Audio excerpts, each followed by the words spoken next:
Welcome to Ravenfall City. By day, it's all glass buildings and fancy cars. The city feels so alive today. It certainly does. The weather is perfect. Makes you appreciate everything. But at night, Ravenfall turns into a completely different beast. Down here, everyone wears a mask. Figuratively speaking, of course. I only come out after midnight. My name is Claire Morgan. On paper, I am a 30-year-old freelance photographer. Super normal, right? But at night, I capture the moments no one wants you to see. Not private drama. I'm talking dirty money, bribes, and secret corporate handshakes. Out of 20,000 photos, only 300 make it into my heavy metal safe. I call it the Shadow File. Cute name, I know. Let's get to work. Chapter 1. A heavy rainy night. I was sitting in my old car, parked right across the rear entrance of the luxurious Black Swan Hotel. Long lens ready, clock hitting exactly 11:30.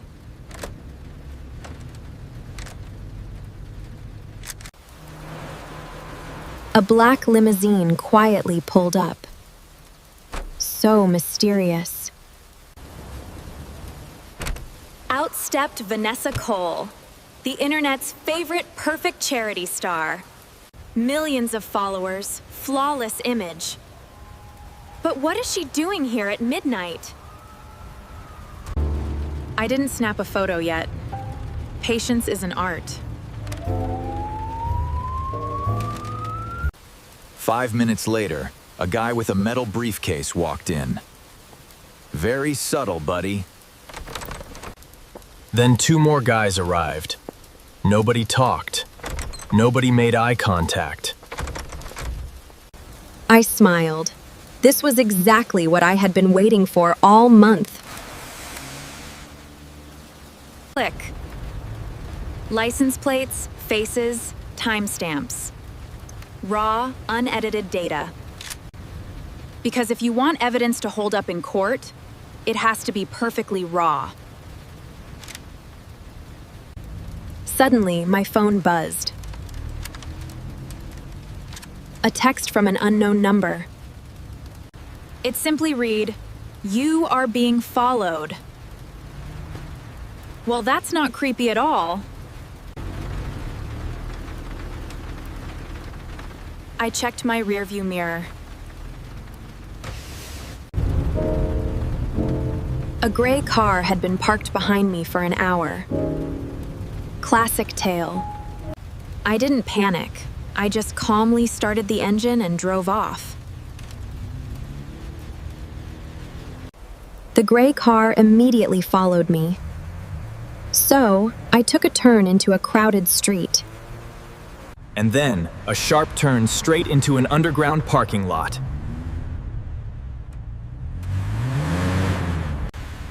The tail followed.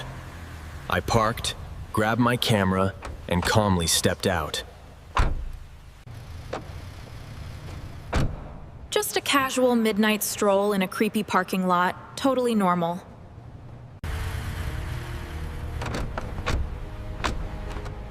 The guy in the gray car jumped out to chase me. He took 3 fast steps, slipped on a wet puddle, and fell hard, Japanese anime style mixed with Western features. I looked back and couldn't help but laugh out loud. Maybe look where you're walking before trying to follow people, buddy. The guy scrambled up, looking embarrassed. Just then, a police car drove past. Seeing the cops, the guy instantly turned around and ran away like a coward. I didn't chase him. I just popped the SD card out of my camera. put it in an envelope, and dropped it into a secure automated locker. Rule number 1, never carry all your evidence. I'm not an amateur. Back at my apartment, I opened my trusty safe. Inside were 39 envelopes. I gently placed the 40th one inside and locked it. Just then, my computer screen lit up. A new email. No sender. The email said, "You think you are hunting, but actually, you are the prey." I stared at the screen, calmly closed the laptop, and smirked. So dramatic. Chapter 2. I didn't delete the email. I took a screenshot, saved it into a folder named The Observer. It's a healthy habit. I stood up and peeked through the curtains at the building opposite mine. All windows were dark, except one on the 8th floor that blinked 3 times. That wasn't random. Someone was confirming I read their edgy little email. I didn't turn on the lights. I grabbed my trusty signal detector from the drawer. Time to sweep the apartment. A girl values her privacy, you know? Beep. The detector went off right under a small plant pot near the window. I lifted the pot. Well, look at that. A tiny listening bug. I didn't smash it, just dropped it into a soundproof metal box. Nice try, guys. The next morning, I went to my old newspaper office. Still keeping my desk ready? Wouldn't have it any other way, kiddo. Here's your usual. Up all night again? It's just a habit. He lowered his voice. Vanessa Cole is suing a journalist for slander. I asked if the guy had evidence. Robert said no, just rumors. He said the evidence was unreliable, all hearsay. I nodded. Then he deserves to lose.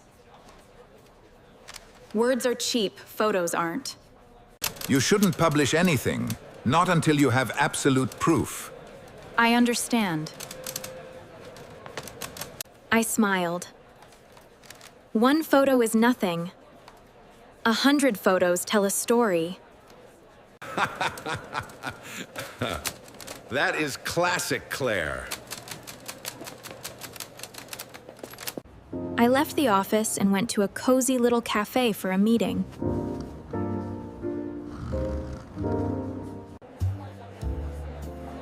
"10 o'clock exactly.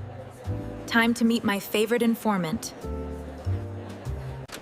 "I have the information you requested. Here's everything I found." "This is it, thank you. We need to move quickly before they notice I'm gone." She didn't say a word, just slid a USB drive across the table. I slid an envelope of cash back. A totally normal cafe activity.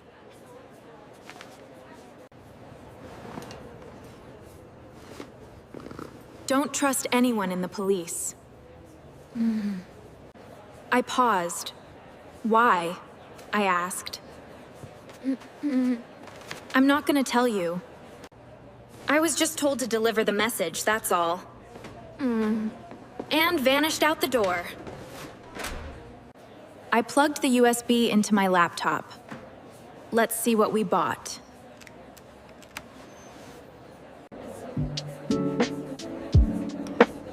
Inside was a list of 50 money transfers between different companies. It looked totally legal on paper. But I noticed a funny little pattern. All the money eventually ended up at the Bright Future charity.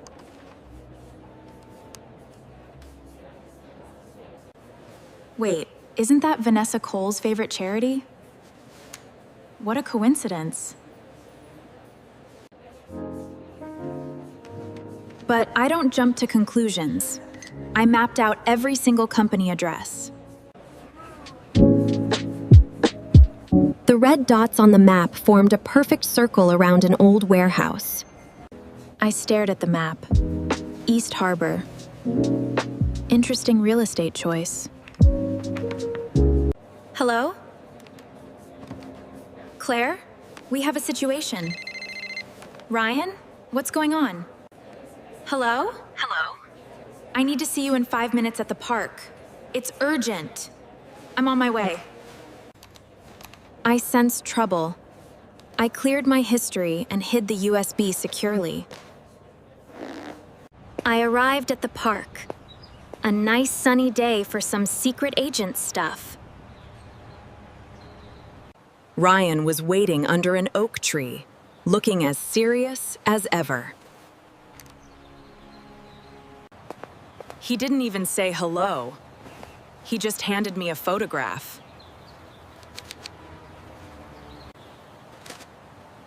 I looked at it. It was a picture of me taking photos at the hotel. But the scary part? It was taken from right behind my back. You aren't followed by one person. What do you mean? You are being tracked by an entire network. I clenched the photo. Suddenly, this wasn't just a simple evidence-gathering mission anymore. It was a mind game against people who were always one step ahead.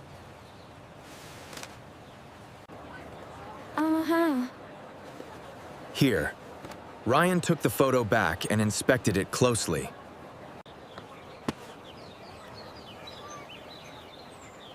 Do you know what the scariest part is?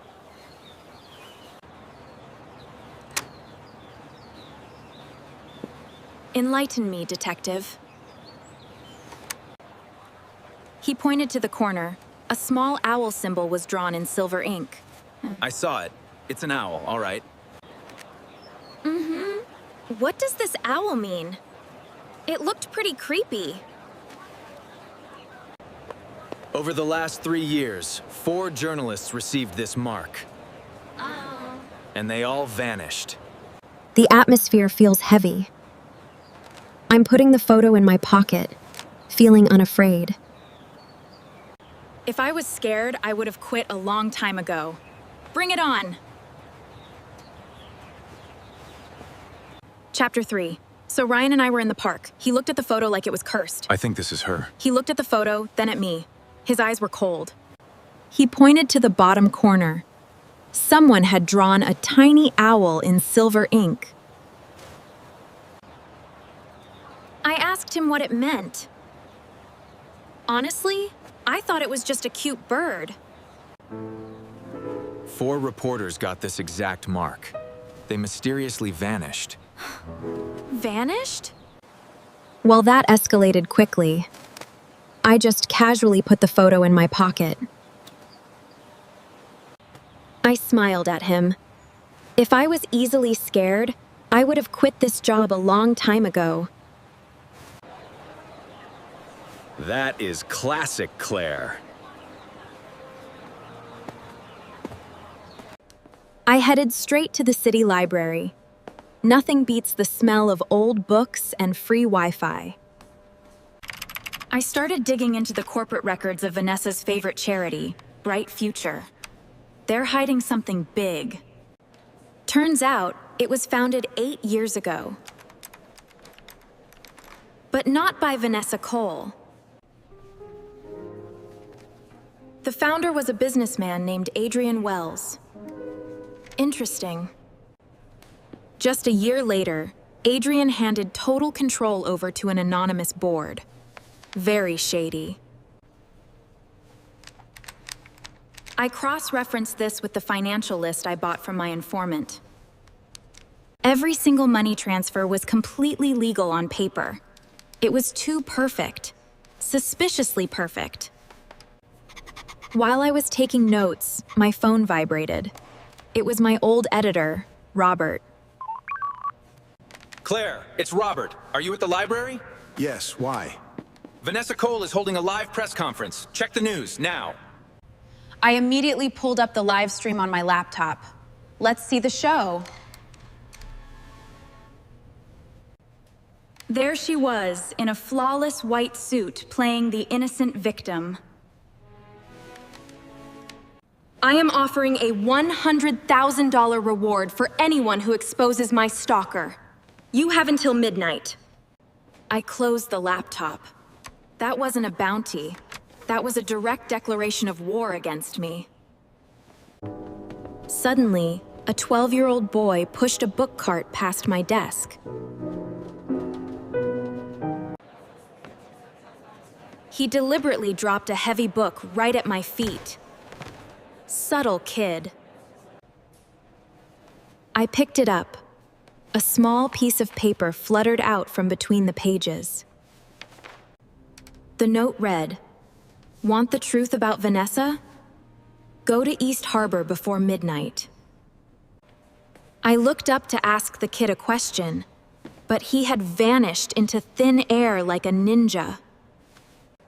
I called Ryan and told him about my mysterious pen pal. It's a strange note. Okay, where did you find it? Yeah. You're really going to that creepy place alone at night? You already know the answer to that, Detective. He promised to stay close. I drove to East Harbor. The streetlights vanished one by one. Very welcoming. The abandoned warehouse stood under the pale moonlight. My favorite vacation spot. The main door was wide open, practically rolling out the red carpet for me. I took a deep breath and hit record on my camera. Time to document everything. I walked inside. It was completely empty. Just dust and silence. In the exact center of the vast empty room, there is a single small wooden table, illuminated by moonlight. On the table was a black envelope. My name was written on it in perfect handwriting. I carefully opened the envelope. No bombs, thankfully, just a piece of paper. I pulled out an old photograph. And what I saw made my heart stop. It was a picture of me at 12 years old, standing next to my father. I stood completely frozen. How on earth did they get a photo from my childhood? On the back, a message read, "This game started many years ago. End of Chapter 3. Chapter 4. My hands trembled. This wasn't just a corporate investigation anymore. It was personal. I took a deep breath and sealed the photo in an evidence bag. Suddenly, my camera emitted a soft beep. The motion sensor was triggered. Someone was moving on the second-floor balcony right above me.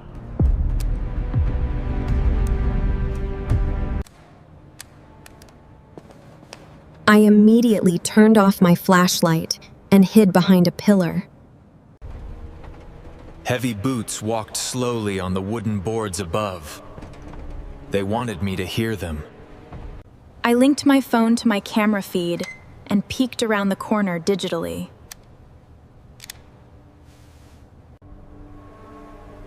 On my screen, a dark figure in a hat and gloves was standing on the balcony. The figure stared down for 30 seconds, then calmly turned and walked away. I sprinted up the rusty stairs to catch them. No one plays hide and seek with me. But when I reached the top, the hallway was completely empty. Sitting perfectly in the middle of the floor was a single black chess piece. A king. I picked it up. It had the letter K carved into its base. How dramatic. Ryan, I'm here. Is everything all right? I got your call. Ryan said a car had just sped away from the warehouse. I was one step behind. I realized they weren't hiding. They were intentionally leading me on a twisted chase.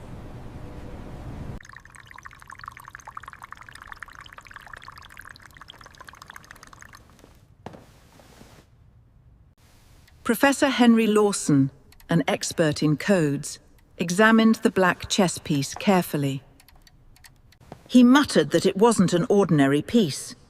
He twisted the bottom, and it popped open. Hidden inside was a tiny micro SD card. You can open this. Just do it on an Offline computer, you understand? An offline computer. Smart man. Later, Ryan and I booted up an old offline laptop and plugged it in.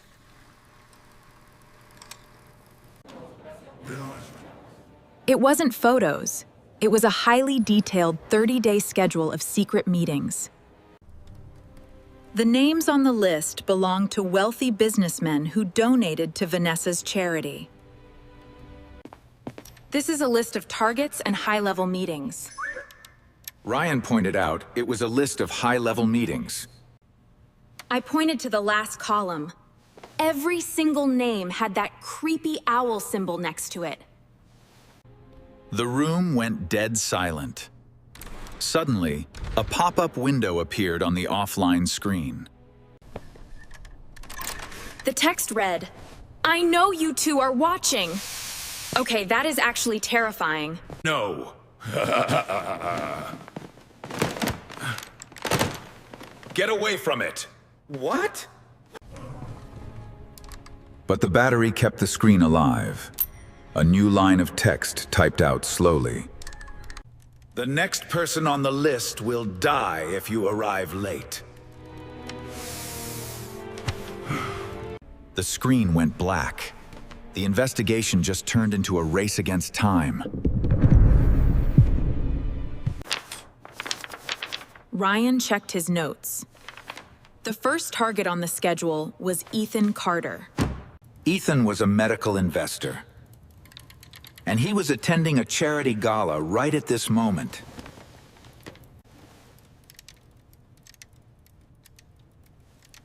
We have exactly 20 minutes. I grabbed my camera bag. Time to crash a fancy party. Be careful, Claire. We sped through the neon-lit city streets towards the Imperial Crown Hotel. The Grand Hall was packed with wealthy people in tuxedos and overpriced gowns. I blended in perfectly, pretending to be the official event photographer. You observe. I will find Ethan. I nodded. I circled the hall, using my lens to scan the faces of the guests. Fake smiles, nervous glances, secret handshakes. The usual billionaire stuff. Oh no! Look out! Watch it! Crash! Everyone turned to look. It was a perfectly timed distraction. In the chaos, I spotted a guy in a hat slipping into the staff-only corridor. I have to follow him. I immediately raised my camera and snapped 3 quick photos. I zoomed in on the screen. The guy had an owl tattoo on his wrist. Bingo! Ryan, I found a suspect. They have the owl mark. Keep your distance. Do not blow your cover. It's too dangerous to get closer now. I quietly followed the tattooed man down a dim, long corridor. He looked around cautiously, then slipped into the security control room. I sneaked up and slid a tiny, flexible micro camera under the door gap. I checked the live feed on my phone. There were 3 people inside. One of them was Vanessa Cole. And she didn't look like a sweet charity angel anymore. If Ethan doesn't sign, cancel the plan immediately. The tattooed man nodded. I took rapid screenshots of the feed. Solid evidence. Suddenly, my phone vibrated in my hand. A new text popped up.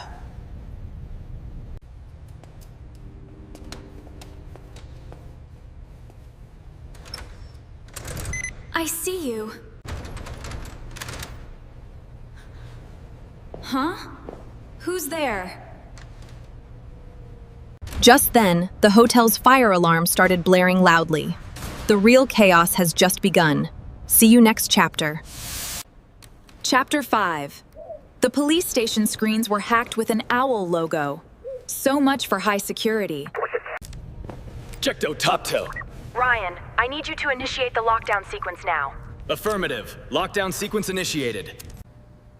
Meanwhile, my witness Emily vanished from a locked room. A great magic trick. She left her handcuffs right on the table.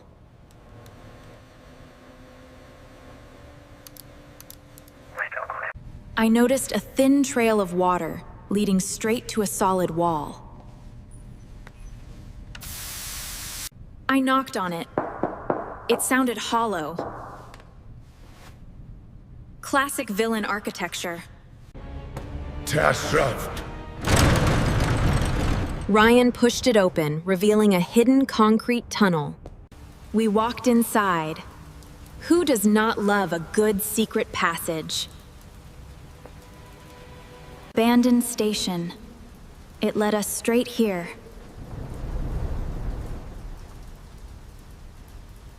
I found Emily's phone lying right there on the ground.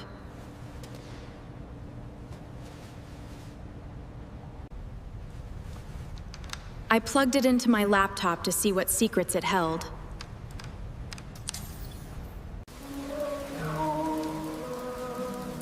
It was a voice memo from Emily. She sounded very calm.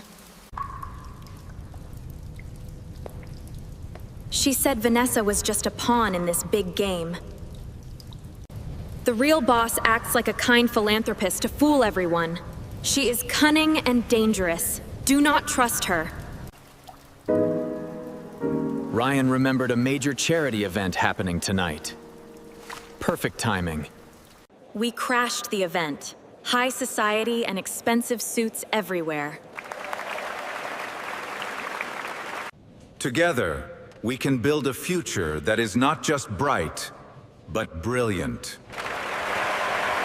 I stand here today, humbled by your generosity and hopeful for the future we can build together. Thank you all so much. I watched him carefully. I do not trust perfect smiles. Ryan got a text from the lab. They restored our old evidence photo. The message revealed a hidden face in the background.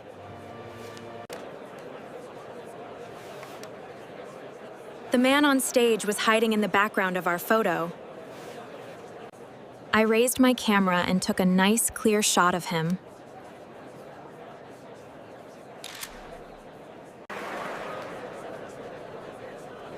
He looked right at me and smiled.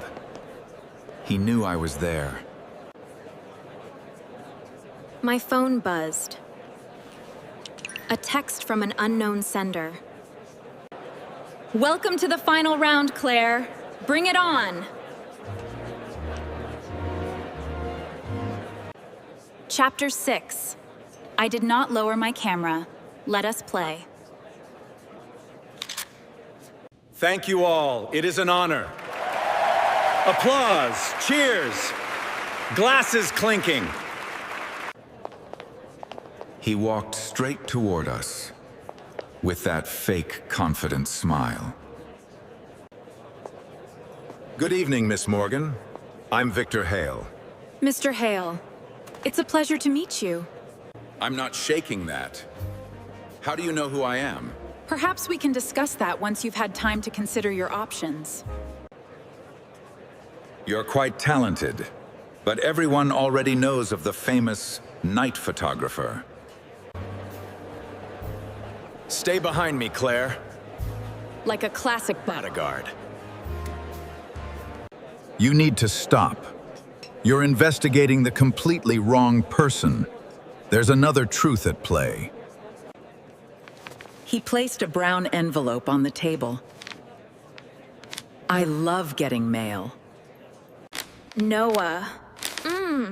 I can't believe it. These are photographs of my predecessor.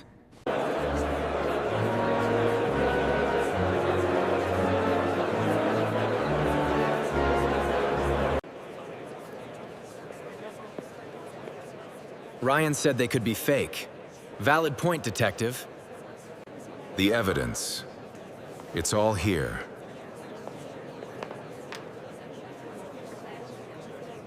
I played the video on my laptop. Let us see the proof. There. Pause. See it? That's them. I never thought I'd see you at something like this. Neither did I. It's been too long, Noah. Far too long, Vanessa. How have you been? Claire, you would be perfect for the plan. He said I would be perfect for their master plan. Everything I thought I knew was suddenly turned upside down. Do not repeat the mistakes of Noah. Our future depends on it. Help, everyone! Something's wrong! We're in danger! Please, everyone listen to me! What's happening? Oh my god, look!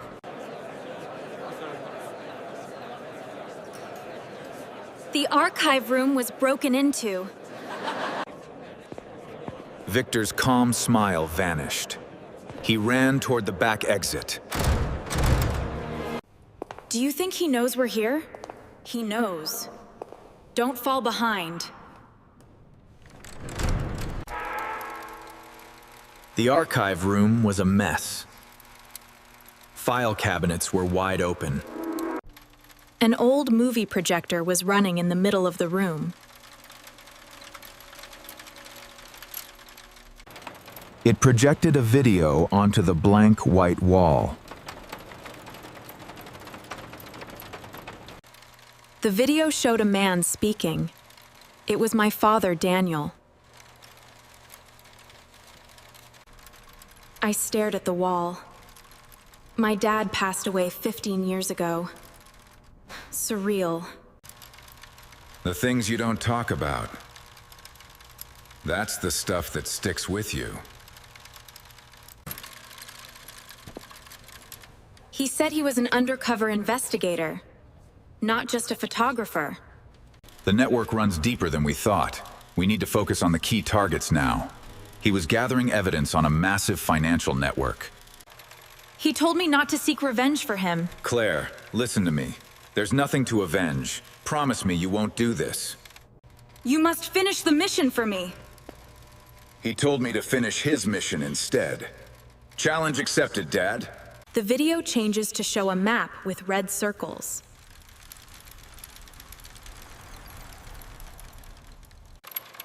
It marked all the exact places we had visited.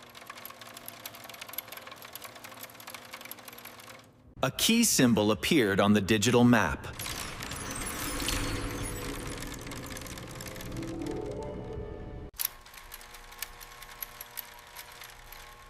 The text next to it said, Archive number 9. The video ended. The screen went completely black.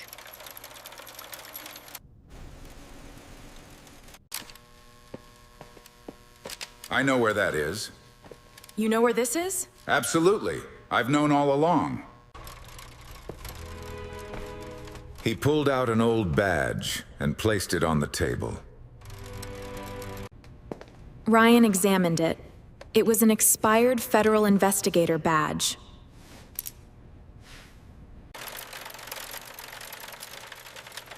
Victor said he was my dad's partner. He was just protecting me. I looked at Victor. The puzzle pieces were finally coming together.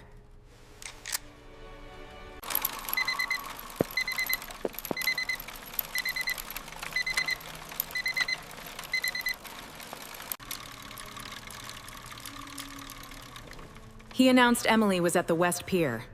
Road trip time. Let's go! She's getting away! Quick, get in! Move it! Move it!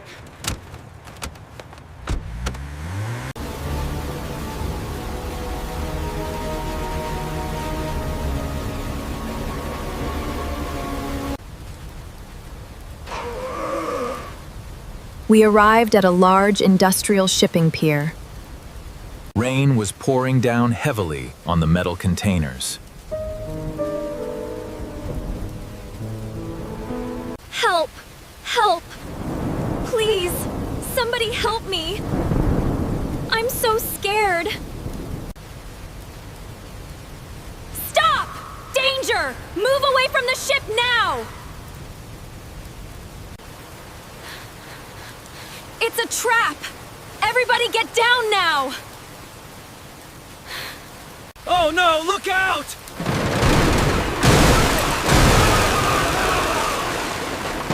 Back up, back up! It blocked our path completely. Classic villain move. I stood safely behind the container, but I was blocked. A small drone flew overhead in the rainy night sky. The drone dropped a small box right at my feet. Special delivery. I knelt down and opened the box.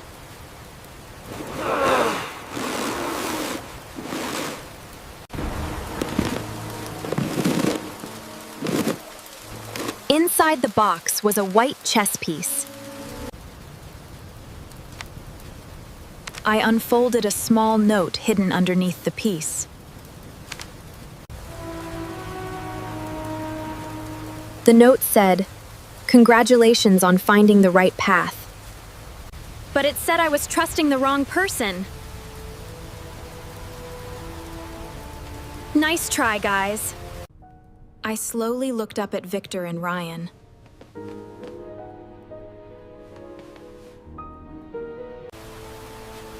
We stood in the rain, looking at each other silently.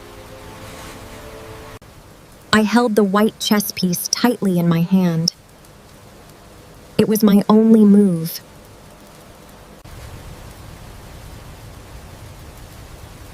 The mastermind was trying to make us turn on each other. I realized the psychological game being played here.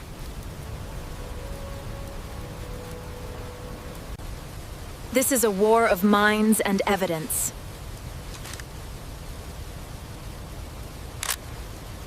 I put the piece in my pocket and smiled slightly.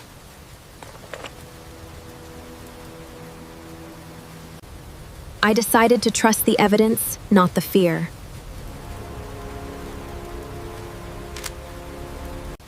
Yes. I remember your dad's teachings. He would be proud of you. Ryan nodded in agreement. We will stick together. All right, everyone, move quickly. Section Alpha, check the containers. Section Beta, secure the ship's side. Be vigilant. I walked forward through the rain, leading the team. The real mastermind is still out there. See you next chapter. Chapter 7. Emily sat in a small safe room looking very calm. She placed an old key on the table. It had the number 909 on it. I looked at the key. It was Noah's secret safe deposit box. I've had to keep it hidden for 3 years to stay safe. It was my only choice. Ryan checked his map. Only one closed bank branch matched the number. We arrived at the abandoned bank vault. It was very dusty. I walked down the quiet aisle. It felt like a treasure hunt. I found box 909 and inserted the old key. The metal door clicked open. Let us see the prize.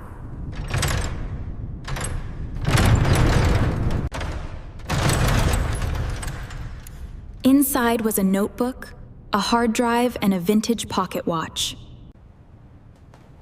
I opened the notebook. The first page was written by Noah. The note told me to only trust the unedited data. Good advice.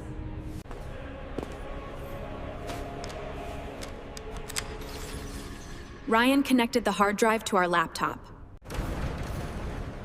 Thousands of files, contracts, and original photos appeared on the screen. Ryan was amazed. Noah had prepared everything perfectly for us. I opened the final folder named The List. Time for the big reveal. The screen displayed 12 profile folders of the network bosses. The 12th folder had no photo and no real name. The profile simply said, Codename King, the ultimate boss. Victor looked at the screen. He said he had heard that name before. Suddenly, the vintage pocket watch made a loud ticking sound.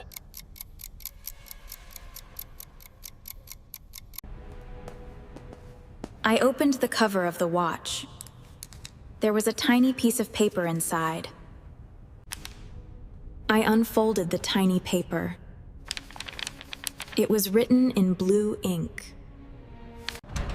The note said to go to North Hill Observatory at exactly midnight.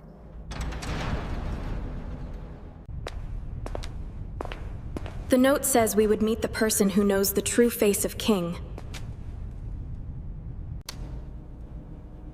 I checked my watch. It was already 11:20 at night. Ryan quickly grabbed the evidence bags. We only had 40 minutes. We rushed out of the vault to start the final race. Let's go! Let's go! We drove incredibly fast through the dark mountain roads.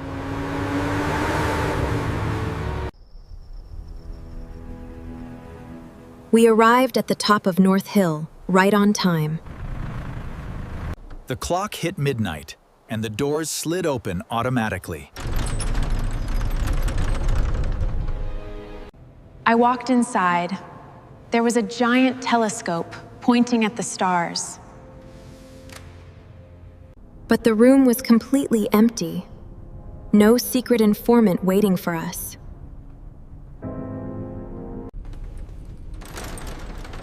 Ryan frowned. He thought we might be too late. I pointed to a table. There was a warm cup of coffee and a voice recorder. I pressed play. Let us hear what the ghost has to say. Hello? The middleman is not Vanessa or Victor. The voice said the real middleman was not Vanessa or Victor. It said the person hides in plain sight. Then the audio stopped. I checked the bottom of the device. found a hidden SD card. I plugged it into my camera to view the secret file.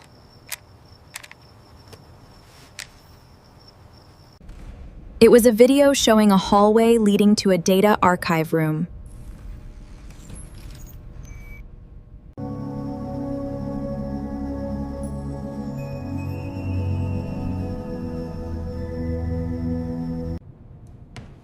No.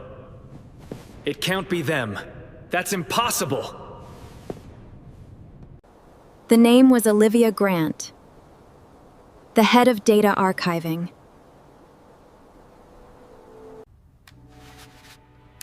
I checked all my old photos and zoomed in on the backgrounds. Olivia was hiding in the background of every single event. I smiled. The perfect coordinator is someone nobody ever notices. My phone beeped. An email said I found the right person. Suddenly, slow clapping echoed from the dark shadows of the room. Chapter 8. A shadowy messenger stepped into the light. He said he was just delivering a final message from King. He placed a black envelope on the floor, like a dramatic postman. Then he stepped back into the fog and vanished completely.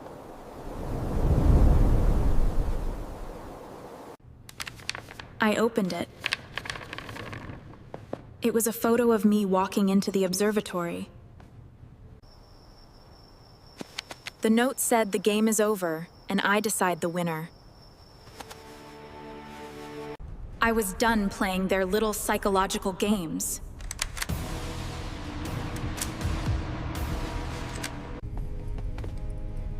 What's the plan? We have to end this now. I spin at Sachi of Hearts here. I said we are going to Aurora Data to confront Olivia. We arrived at the Aurora Data server room. Lots of blinking lights.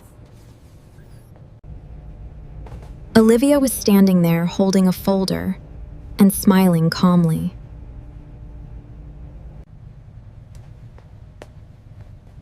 Olivia says she was waiting for Claire. How polite of her. Ryan stepped forward. Olivia, you are under investigation for money laundering. I am here to read you your rights. No, Claire, I am not king. Definitely not. I nodded. I knew the real boss would never show up in person. Suddenly, all the computer screens in the room turned black. A massive Black Owl logo appeared on every single monitor.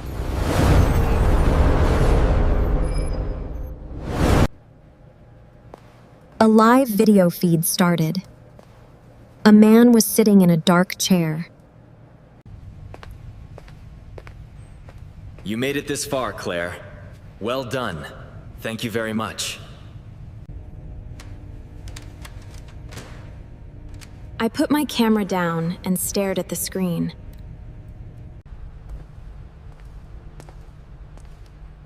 King said I was still missing the final piece of the puzzle.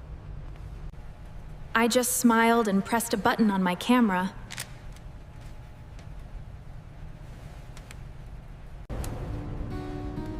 Ryan held up his laptop.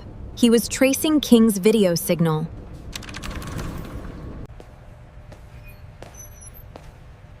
The trace completed perfectly. We had his exact location. Dispatch, this is Ryan. I'm calling in a priority one. Need police teams dispatched to the data center immediately. Copy that, Ryan. Teams are en route. King realized he had been tricked. The video feed started shaking. They know. I'm cutting the feed. Breach! Code Red!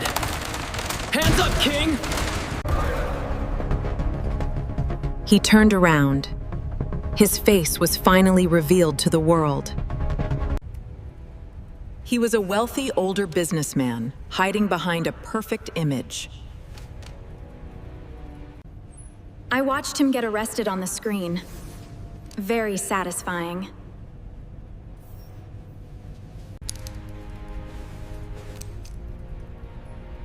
Ryan asked if I knew it was him all along.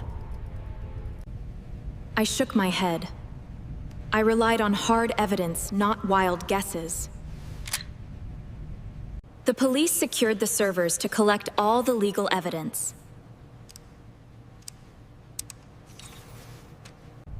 Olivia was escorted away quietly.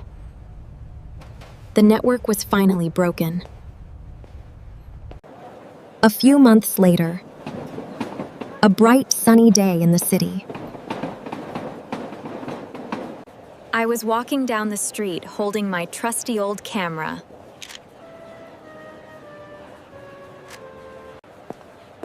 Ryan walked up to me carrying 2 cups of warm coffee. I hope you like it. Thank you, I do. Will you still be a photographer? He asked if I was still going to be a photographer. I smiled and nodded. I will always keep capturing the truth. Victor watched us from a distance, smiled proudly, and walked away. I raised my camera towards the bright blue sky. The truth is always out there, waiting to be seen. You just need the courage to look for it.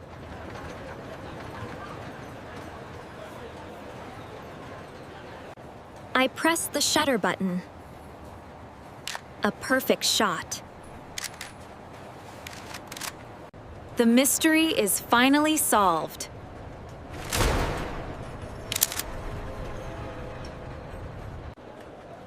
The city of Ravenfall is safe once again. Thank you for joining me on this wild ride.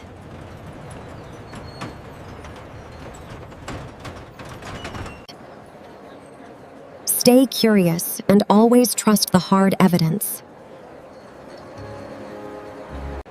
This is Claire Morgan signing off.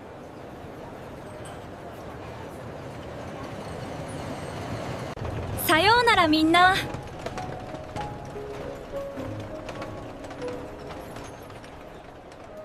The end.